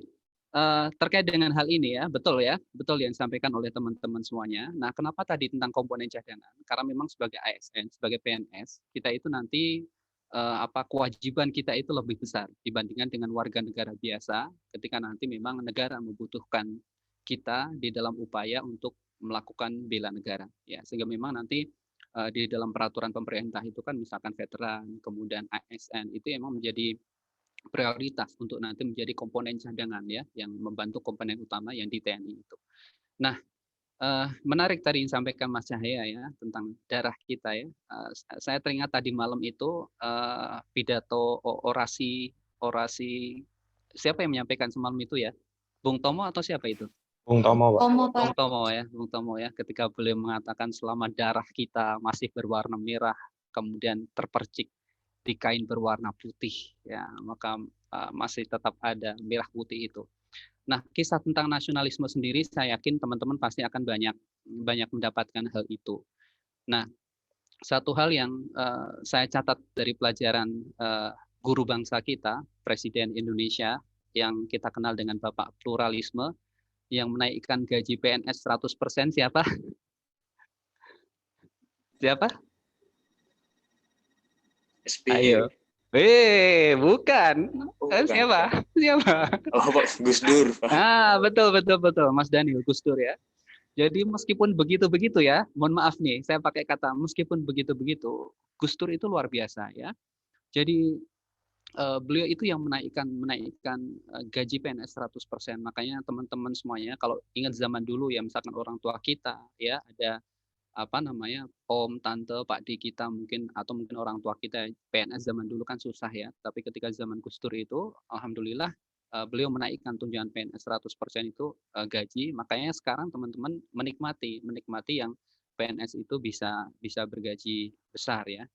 Nah, Gus Dur suatu ketika ditanya ya, Gus Dur lebih penting mana? NU bangsa atau NU? Nah, Gus Dur kemudian menjawab bangsa. Dia mengatakan begitu. Gus Dur menjawab bangsa, lebih penting dibandingkan NU.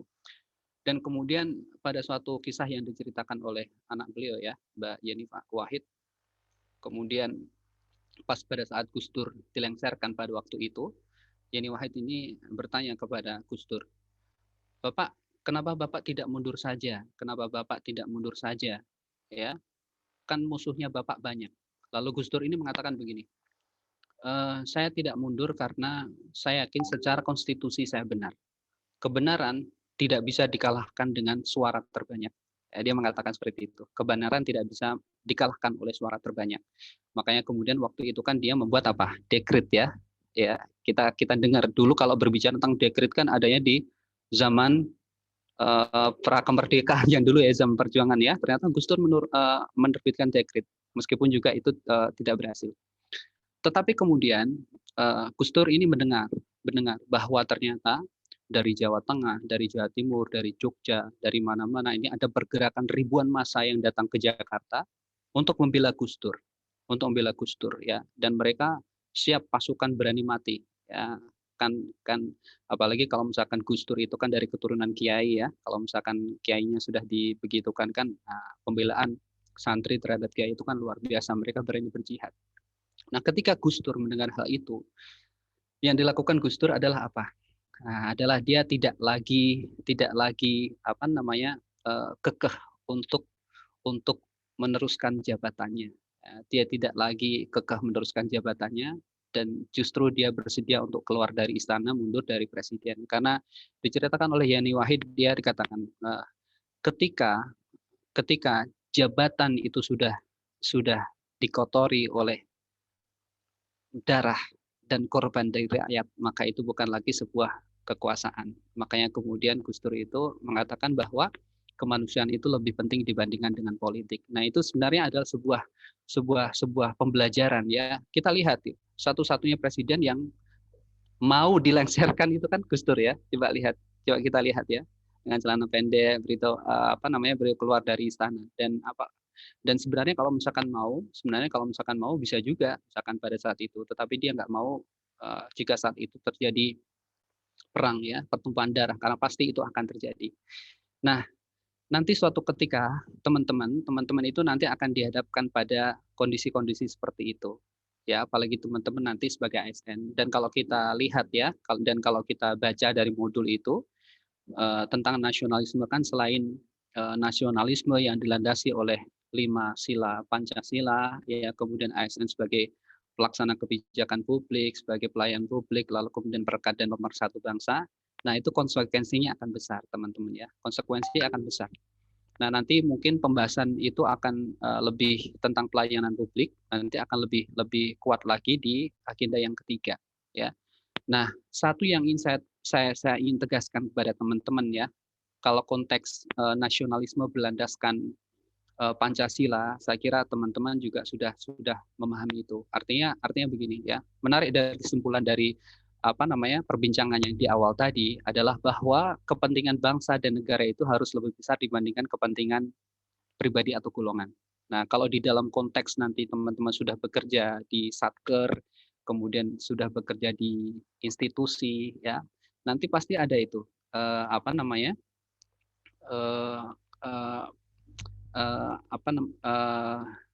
istilahnya setiap satker itu memiliki keinginannya masing-masing, sehingga kadangkala setiap satker itu tidak bisa bekerja sama dengan satker yang lain. Kadangkala seperti itu. Atau kadangkala setiap institusi itu mereka memiliki marwahnya masing-masing, sehingga kadangkala antara satu institusi nggak bisa bekerja sama dengan institusi yang lainnya. Makanya kemudian kenapa di agenda ketiga kan kita ada whole of government, ya ada seperti itu. Teman-teman nanti pasti akan mengalami hal itu.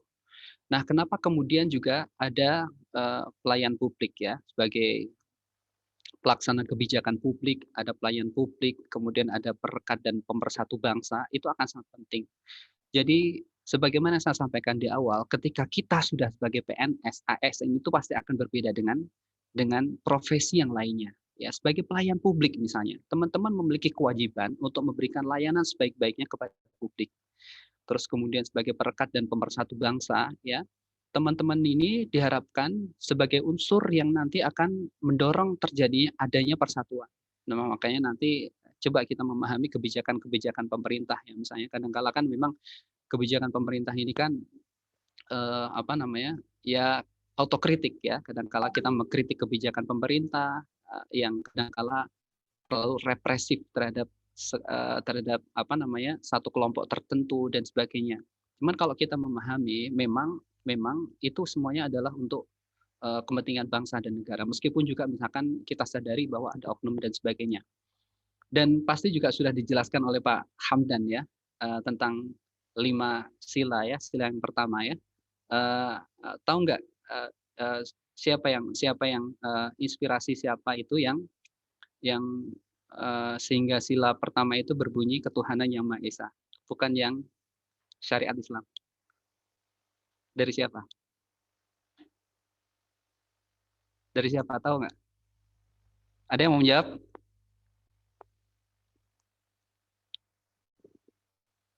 Dari siapa? Ya. Baik. Dari Kiai Haji Wahid Hashim. Bapaknya siapa? Bapaknya Gus Dur. Bapaknya Gus Dur. Ya, Bapaknya Gus Dur. Artinya waktu itu beliau kan putra dari Kiai Haji Hadratus Syekh Hasyim Asy'ari ya. Artinya kalau misalkan beliau sebagai seorang anak kiai, kemudian juga beliau kan juga pimpinan Masyumi waktu itu, kemudian juga ikut membesarkan NU. Misalnya yang beliau pikirkan pada saat itu adalah kepentingan golongan misalnya, dibandingkan kepentingan bangsa, pasti beliau akan tetap kekeh dengan yang syariat, menjalankan syariat Islam tadi. Tetapi ternyata beliau rela ya untuk menjadi ketuhanan yang Maha Esa, dan ternyata itu kan hikmahnya bisa kita rasakan sampai sekarang ya. Jadi Indonesia ini dengan beragam suku, agama, budaya, alhamdulillah sampai sekarang Indonesia ini masih terjaga kerukunannya. Nah, makanya yang ingin saya garis bawahi sebelum mengakhiri bincang-bincang kita ini, tadi itu bahwa teman-teman sekali lagi, Anda sebagai PNS, sebagai ASN itu konsekuensinya akan berbeda dengan orang kebanyakan. Ya, apalagi nanti kalau sudah berbicara konteks nasionalisme, Anda nanti sebagai pelayan publik, pelaksana kebijakan publik, perekat pemersatu bangsa, ya. Mungkin Anda akan mendengarkan ini sebagai sebatas teori, tetapi nanti kalau Anda sudah bekerja di LIPI setahun, 2 tahun, 3 tahun, itu akan menemukan, Anda pasti akan menemukan rasa kegalauan tadi ya, misalkan gimana ini cara saya melakukannya dan sebagainya, apakah yang saya lakukan ini benar atau enggak dan sebagainya. Saya kira demikian bincang-bincang kita. Mudah-mudahan bisa menjadi sedikit pemantik teman-teman ya tentang pendalaman tentang nasionalisme. Nah, jadi ini bisa kita lihat ya bahwa mengaktualisasikan nilai-nilai dasar nasionalisme tadi, nilai Pancasila dalam menemukan nasionalisme. Jadi memang nasionalisme kita adalah berlandaskan Pancasila. Pancasila tidak menghalangi kita sebagai umat Islam untuk menjalankan syariat Islam. Tetapi justru Pancasila memberikan perlindungan bagi umat beragama untuk menjalankan keyakinan dan kepercayaan masing-masing sesuai dengan agama dan kepercayaannya. Lalu 3 hal tadi terkait dengan pelayanan publik ya, kita ASN sebagai pelaksana kebijakan publik, lalu sebagai pelayan publik, ASN sebagai perekat dan pemersatu bangsa, ini juga harus kita internalisasi dan menjadi landasan bagi kita ketika nanti kita melakukan pekerjaan, apalagi ketika pekerjaan kita itu nanti kenaan dengan publik yang kita layani. Baik, saya kira demikian dari saya. Terima kasih Bu Yatvi. Sesi berikutnya adalah penjelasan tugas ya, tugas asinkronus. Silakan Mas Yunus. Terima kasih. Baik, terima kasih Pak Pupon dan sebelumnya Bu Yatvi ya. Rekan-rekan semuanya ekspresinya kayaknya udah berubah ini. Kita bangkitkan lagi semangatnya ya dengan salam Latsar ya. Oke, 1, 2, 3, salam Latsar. Disiplin. Semangat pagi. Pagi. Oke, baik, terima kasih. Ya, tadi kan sudah sama Bu Yatvi sudah dikasih kuis gitu ya, ujian dadakan gitu ya. Terus tiba-tiba di sesi Pak Pupon penjelasan dan ceritanya luar biasa mengena begitu ya, terkait nasionalisme, flashback juga ada sisi sejarahnya. Nah, sekarang kita implementasikan lewat tugas ya. Jadi rekan-rekan di kelompok 2 ya sekarang, jangan kaget ya, karena ada penugasan buat rekan-rekan semuanya, buat kalian sebagai peserta. Ya, tugas kita, tugas rekan-rekan semuanya ya, ada 2. Yang pertama ada penugasan individu ya untuk agenda kedua ini. Apa itu tugasnya ya? Sambil dibaca ya, kami akan coba sedikit jelaskan. Bentuk penugasan yaitu lesson learned atau learning journal dalam bentuk output vlog ya. Vlog mungkin rekan-rekan semuanya udah tahu ya, bagi anak milenial ya, video blog gitu ya, vlog. Dengan beberapa kriteria. Yang pertama, dari segi konten terkait dengan materi yang dibahas dalam proses pembelajaran ya, ada ringkasannya ya. Ya.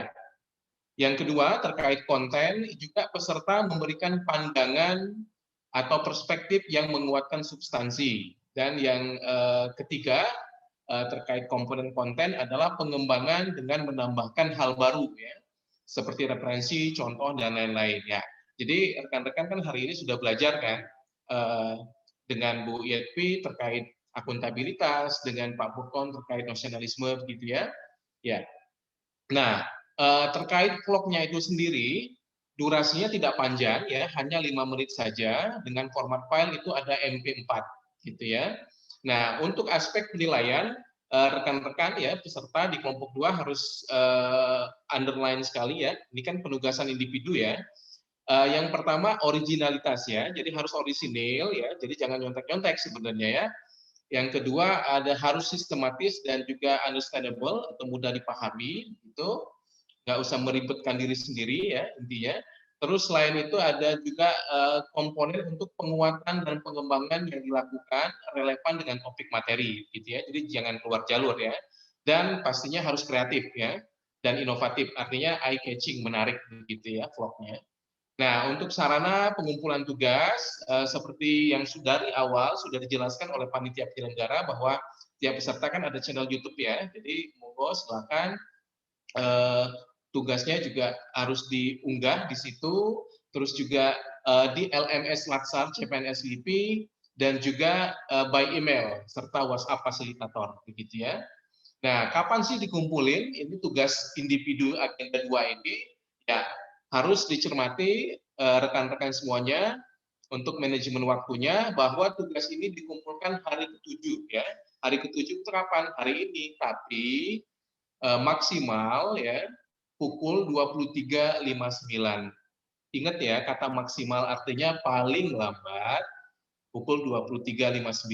Karena apa? Kalau sudah 24.00 itu bukan tanggal 31 Maret lagi, tapi udah 1 April gitu ya. Oke? Ya. Ya. Nah,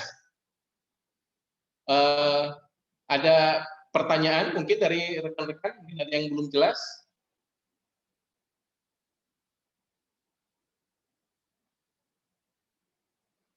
Sudah jelas semuanya ya? Oke, dari Mbak Sri ya, silakan. Terima kasih Pak, saya ingin bertanya untuk materi yang dimasukkan ke dalam learning journal ini berarti akuntabilitas dan nasionalisme saja ya Pak, tidak dari yang tadi pagi tentang anti korupsi? Untuk materi, untuk vlognya ini yang hari ini saja, yang hari ini dan bisa juga nanti mungkin ada tambahan dari Pak Purkon dan Bu Yeti, silakan sekiranya ada tambahan lagi. Ya, terima kasih Mas Yunus. Jadi ini kan penugasan asinkronus ya, asinkronus untuk yang pembelajaran agenda 2. Jadi memang pembelajarannya adalah yang mulai dari tadi pukul berapa tadi jam 10.15. 10.15. 10.15. Jadi yang agenda 2 saja, ya. Jadi kalau yang tadi tidak termasuk ya. Jadi memang kita sepakati bahwa yang masuk di dalam learning journal adalah yang hari ini mulai dari tadi Mbak Bu Yetvi menjelaskan tentang akuntabilitas, kemudian nasionalisme. Dan juga jangan lupa bahwa ketika teman-teman nanti membuat learning journal itu juga termasuk yang ada di agenda asinkronus. Seringnya kan teman-teman misalkan membuat learning journal kan hanya pada saat sesi yang kita sinkronus saja ya, tetapi asinkronusnya tidak disinggung. Padahal asinkronus itu sinkronus dengan asinkronus itu adalah satu kesatuan. Misalnya nih teman-teman, pada hari ini saya mendapatkan tugas asinkronus learning journal, kemudian satunya lagi nanti ada kelompok.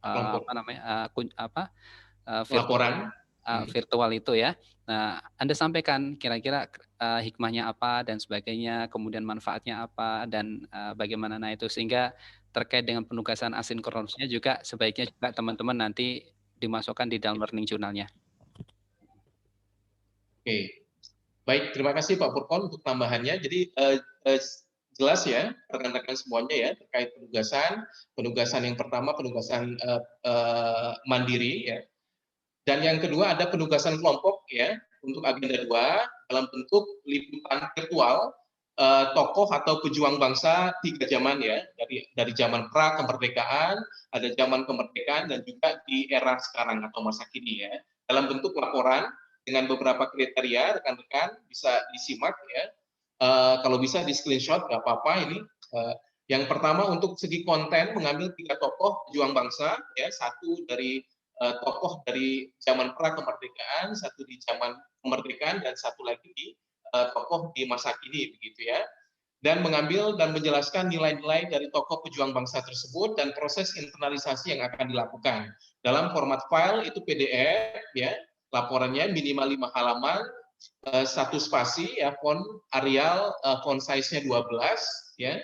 Dengan sistematika laporan bisa diperjelas ya, ada pendahuluan, ada nilai-nilai yang diangkat dari tokoh atau pejuang bangsa tersebut, internalisasi sebagai ASN LIPI apa, dan ada kesimpulannya begitu ya. Dan untuk aspek penilaian nanti dari fasilitator terkait originalitas ya, jadi harus original ya, jadi jangan dibiasakan memplagiat begitu. Selanjutnya sesuai sistematika penulisan laporan, ya, sistematika yang di poin C itu, dan juga ada relevansi nilai-nilai yang akan diangkat dan internalisasi yang akan dilakukan sesuai dengan materi di agenda 2 ini. Dan harus menarik ya, dengan kreativitas dan inovasinya begitu ya dalam laporan tersebut. Dan ini tidak begitu sulit karena ini tugas kelompok ya. Dan seperti yang sebelumnya di tugas mandiri, sama juga untuk sarana pengumpulan tugasnya di LMS ya, Latsar CPNS LIPI, dan juga by email serta WhatsApp fasilitator. Nah, untuk perlu kami sampaikan rekan-rekan, untuk tokoh di masa kini ya, mohon nanti untuk dikuatkan pada nilai-nilai etika publik dan komitmen mutunya gitu ya. Jadi khusus untuk satu tokoh masa kini, mohon rekan-rekan untuk dikuatkan pada nilai-nilai etika publik dan komitmen mutu, begitu ya, karena materi etika publik dan komitmen mutu akan dibahas begitu oleh para pengampu pada pertemuan ke-9, hari ke-9 ya, di tanggal 5 April. Nah, untuk penugasan kelompok ini, pengumpulannya pada hari ke-8 atau pada hari Kamis ya, tanggal 1 April 2021 maksimal pukul 23.59. Mohon ya di underline maksimal pukul 23.59. Jadi akan lebih baik kalau sebelum pukul 23.59 pastinya ya. Jadi jangan dianggap enteng untuk manajemen waktu begitu. Nah, pada saatnya nanti di hari ke-9, yaitu hari Senin tanggal 5 April 2021, nanti laporan ini akan dipresentasikan pada saat pertemuan sinkronus gitu ya, tapi rekan-rekan harus membuat bahan tayang untuk nanti dipresentasikan pada tanggal 5 April begitu ya. Jadi ya tugas yang dikumpulkan itu laporannya, tapi pada saat presentasi di sesi sinkronus rekan-rekan akan mempresentasikan dalam format apa namanya PPT-nya begitu ya, bahan tayangnya begitu ya. Cukup jelas sepertinya ya. Masih ada pertanyaan? Ya. Ya, Mbak Marini silakan. Baik, izin bertanya Bapak, untuk kelompoknya apakah sesuai dengan kelompok yang sebelumnya agenda 1 atau bagaimana? Pak Purkon mungkin bisa membantu menjawab Pak Purkon kalau untuk komposisi kelompoknya apakah sama? Untuk kelompoknya sudah ada di LMS. Jadi nanti bisa dilihat di LMS, nanti sudah dikelompokkan sesuai dengan kelompoknya masing-masing. Ya. Jadi pengelompokan itu nanti akan berlanjut sampai nanti akhir sesi agenda 2. Jadi kalau tidak salah di agenda 2 kan ada 3 tugas kelompok. Nah, nanti itu akan sama kelompoknya. Terus kemudian nanti juga tetapi nanti untuk yang ketua kelompoknya akan bergantian karena nanti yang bisa mengunggah tugas tersebut di Collabjar nanti kan hanya akun di ketua kelompoknya gitu. Jadi nanti bisa dilihat ya, bisa dilihat di Collabjar.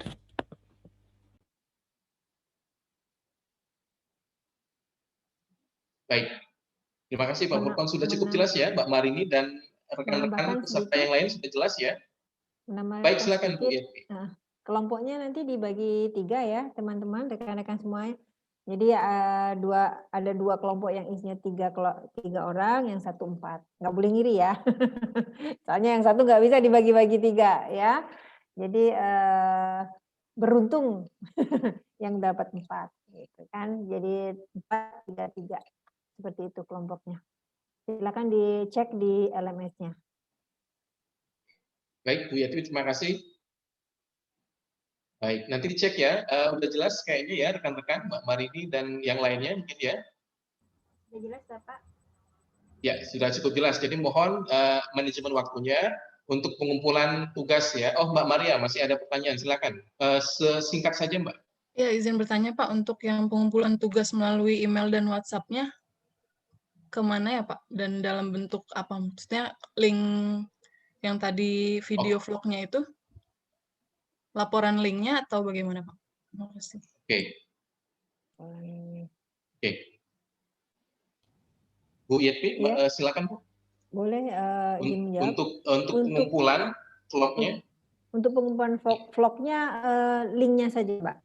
Nanti di-share linknya. Nanti untuk nomor WA-nya ini komandannya Mbak Nisrina ya. Nanti boleh kontak salah satu dari fasilitator kami, nanti melewati Mbak Nisrina di-share nomor HP-nya, nomor WA-nya. Nanti linknya saja cukup Mbak.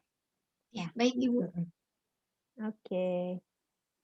Baik, ya sudah cukup jelas ya. Nanti komandan kelompoknya mohon bisa mengkoordinir begitu ya, dan bisa menghubungi Bu Yeti atau Pak Purkon begitu ya. Kami pikir sudah cukup ya penjelasan ya. Untuk penugasan, mohon untuk manajemen waktu ya, waktu pengumpulannya itu yang sangat penting buat rekan-rekan. Jadi salah satu indikator disiplin rekan-rekan sebagai peserta laksar terkait penugasan adalah waktu pengumpulan. Jadi jangan sampai telat, lebih baik lebih awal mengumpulkan daripada telat, begitu ya. Baik, terima kasih dari saya sekian. Kami kembalikan ke Pak Purkon dan Bu Yeti, silakan. Baik, terima kasih Mas Yunus. Alhamdulillah tadi sudah dijelaskan penugasan-penugasan di asinkronus. Ada yang memang harus diunggah pada malam hari ini sebelum pukul 23.59. Ada yang hari-hari yang lain. Baik, teman-teman semuanya, untuk mengakhiri sesi ini, saya akan ada satu buah cerita ya. Ada satu buah cerita. Nah, cerita ini sebenarnya saya ambil dari satu buah buku yang ditulis oleh Pak Parlindungan Marpaung, Half Full, Half Empty. Mungkin teman udah pernah baca. Jadi ceritanya begini, ada seorang tukang kayu yang luar biasa. Jadi dia bekerja di sebuah kerajaan. Jadi dia bekerja di sebuah kerajaan dan dia sudah bekerja sebagai tukang kayu raja ini udah sekitar 40-an tahun. Nah, selama bekerja dia memberikan pekerjaannya yang terbaik. Ya, jadi dia bekerja secara terbaik, bekerja secara terbaik, mencari bahan-bahan secara terbaik agar memberikan hasil terbaik kepada sang raja, kepada kerajaan. Nah, setelah 40 tahun dia ingin pensiun ya. Sepertinya saya udah lelah bekerja, saya ingin pensiun aja lah udah 40 tahun. Akhirnya kemudian dia mengutarakan maksud itu kepada sang raja. Wahai raja, saya ingin berhenti dari pekerjaan saya karena saya sudah bekerja selama 40 tahun dan memberikan pekerjaan terbaik ini kepada kerajaan dan kepada paduka raja. Lalu kemudian sang raja berpikir sejenak kemudian berbicara, kamu boleh pensiun tetapi setelah kalau kamu membuatkan aku satu buah rumah yang menurut kamu paling bagus. Nah, gitu. Lalu kemudian di dalam benak sang tukang kayu ini dia berpikir begini, saya sudah bekerja 40 tahun masih dikerjain lagi. Ya, masih dikerjain lagi suruh bikin satu rumah lagi. Akhirnya kemudian dia menjawab, baik sang raja, tetapi dia tidak menjawab dengan antusias. Nah, akhirnya kemudian dia mengerjakan rumah tersebut. Nah, tetapi selama dia mengerjakan rumah terakhir itu, dia tidak memberikan kontribusi terbaiknya, tidak memberikan karya terbaiknya. Dia pilihin kayu yang asal-asalan, ketika dia memotongnya juga tidak presisi, ketika dia mengukir juga bukan ukiran yang sangat bagus, ya asal-asalan saja. Nah, begitu selesai kemudian pada hari H, sang raja ini ingin melihat rumah tersebut. Dan pada saat menyerahkan kunci itu, ya sang raja ini hadir di di depan rumah itu.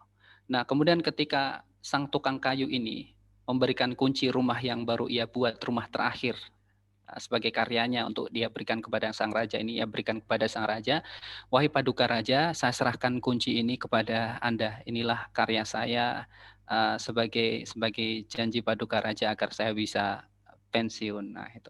Ketika kemudian kunci itu diterima oleh sang raja itu kemudian menyerahkan kembali kunci tersebut kepada sang tukang kayu. Ini sebagai hadiah, kamu telah bekerja selama 40 tahun, jadi saya berikan rumah terbaik yang telah kamu buat, rumah terbesar yang telah kamu buat sebagai jasa, tanda jasa atas pengabdian kamu selama 40 tahun. Nah, akhirnya terkejutlah si tukang kayu itu, dia tidak menyadari bahwa ternyata rumah yang ia buat secara asal-asalan itu ternyata diberikan ke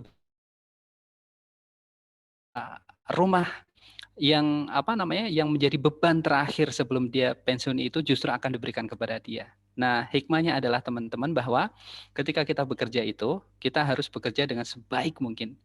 Karena kita tidak tahu di bagian pekerjaan yang mana itu nanti akan kembali kepada kita. Nah, dulu ketika saya awal mula sebagai CPNS itu sering diberikan wejangan oleh para senior ya, oleh para senior Furkon, ketika kamu diberikan tugas, udah makan aja, lap aja, terima aja.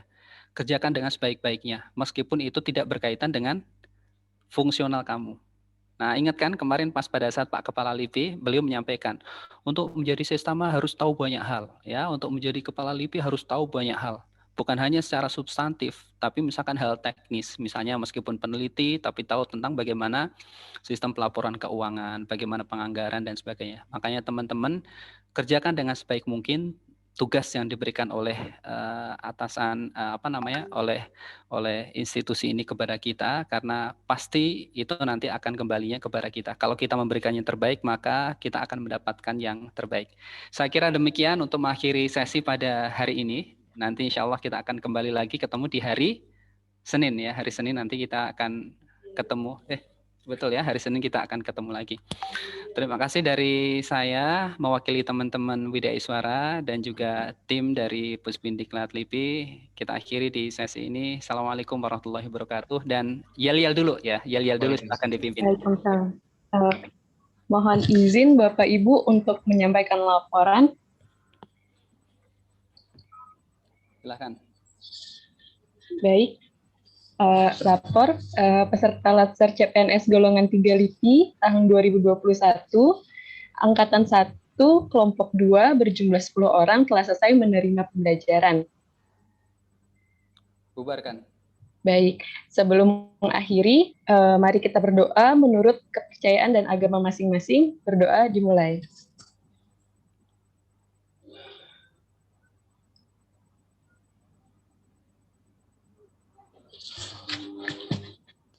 Berdoa selesai. Oke, baik. Untuk mengakhiri, mau salam latsar dan semangat pagi terlebih dahulu, teman-teman. Oke, mohon di-unmute terlebih dahulu ya. Oke, semangat pagi. Pagi. Salam latsar. Disiplin. Baik, terima kasih pada Bapak Ibu pengampu. Oke, terima kasih. Salam sehat, selalu sukses buat semua. Sampai ketemu nanti. Izin live.